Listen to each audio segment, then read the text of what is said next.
My brothers and my sisters, as for that which remains, just a few more minutes of your time where we have a short reminder in the English language. I start off in the name of Allah. My brothers and my sisters, it's important to understand that as believers, we need to have knowledge and insight of our religion. And the believer is constantly pondering and reflecting over that which is happening in his life. And today is no different. Today is no different. Today, the day of Eid, the believer seeks knowledge about what is actually transpiring, what is actually happening today. Today is a great day of celebration, but what are we celebrating? We are celebrating the last 29, 30 days of Allah's obedience. When Allah speaks about the blessed month of Ramadan in the Qur'an, He says, شَهْرُ رَمَضَانَ الَّذِي أُنزِلَ فِيهِ الْقُرْآنِ هُدًى لِلنَّاسِ. That the blessed month of Ramadan is when Allah chose to send down the Qur'an as a guidance for mankind, as a guidance for you. And understand this, my brothers and my sisters, we are in dire need of Allah's guidance throughout the day, throughout the night. Whatever we are doing, whatever role we are in our lives, we need Allah's guidance. And we dedicated the last month to Allah's obedience, fasting in the day, praying in the night, being conscious, being aware of Allah. And we found a level of peace in our hearts. We found a level of happiness in our hearts. True peace, true success, true tranquility in our hearts and our lives and our souls. That's no coincidence. It's a lesson for us to take post-Ramadan also, that you find true happiness, true success, true blessings in your life when you obey Allah's guidance.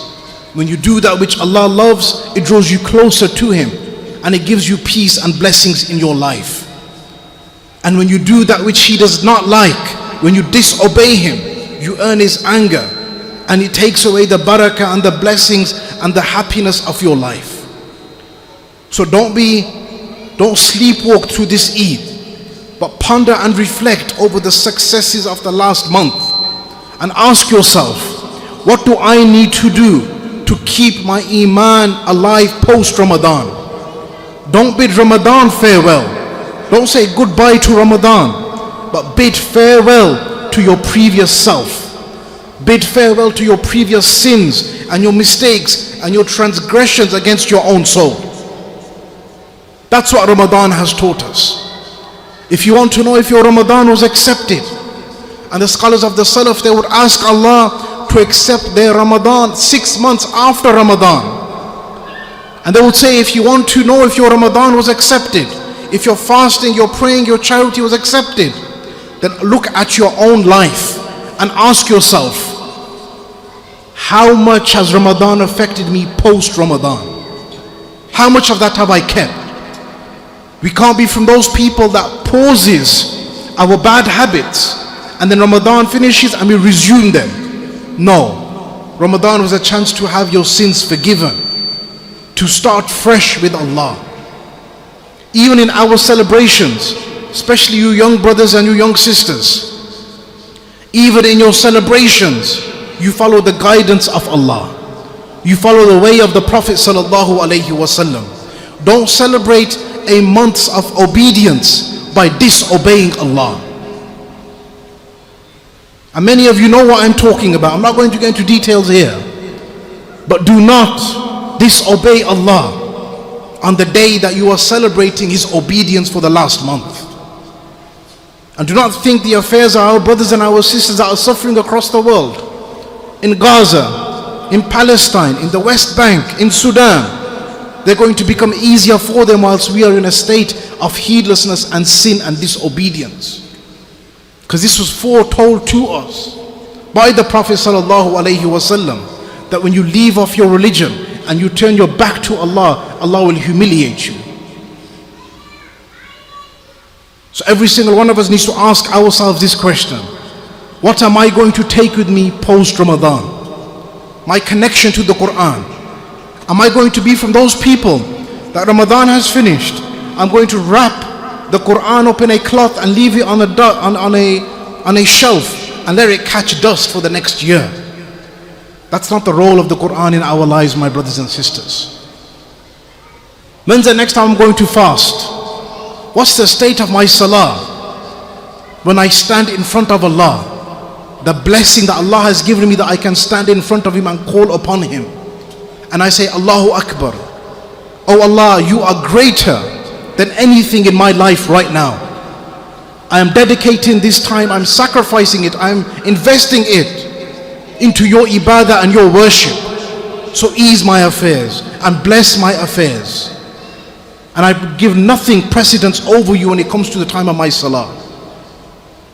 What's the actual wording of the salah? How much of it do we actually know? We have to have goals.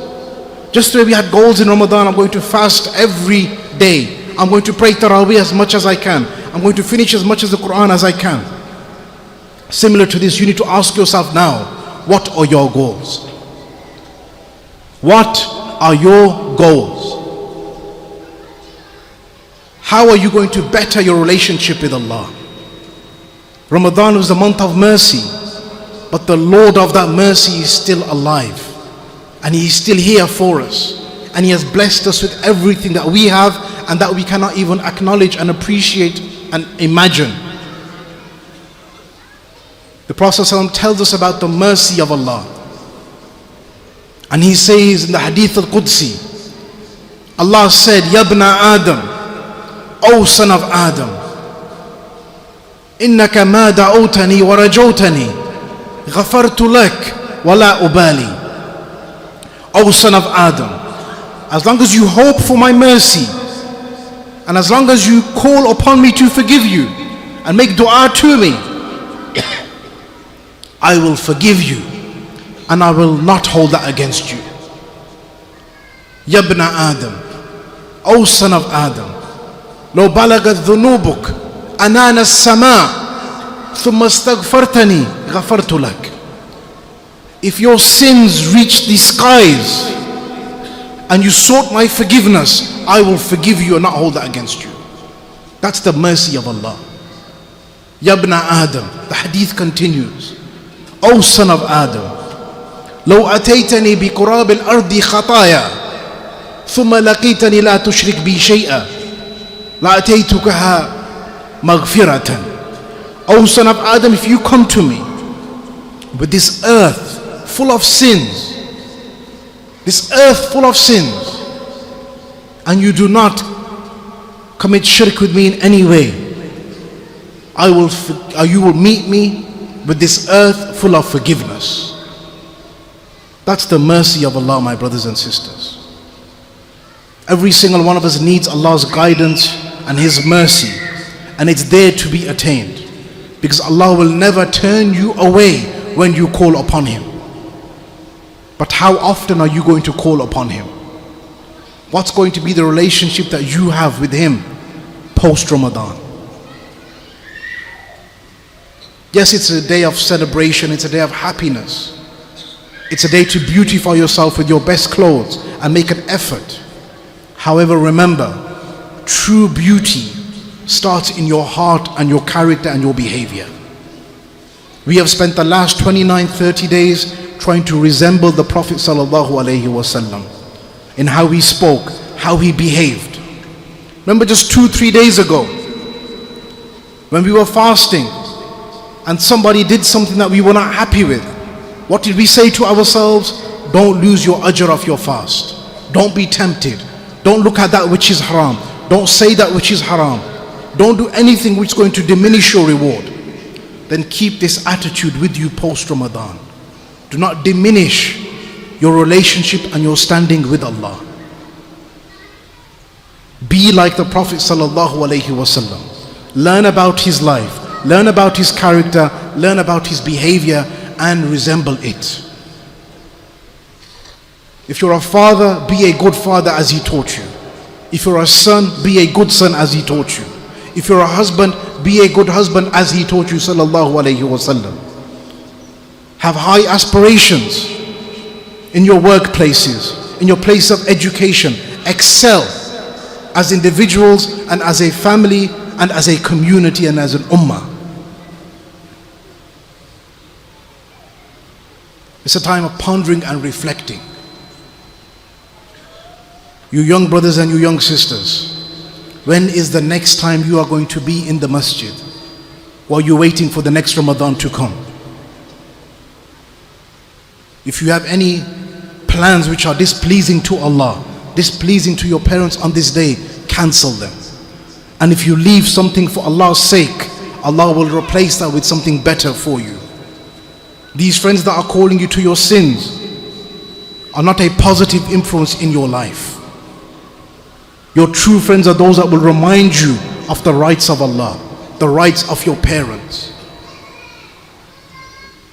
Assess your iman, assess your company, and assess your situation, and make changes now.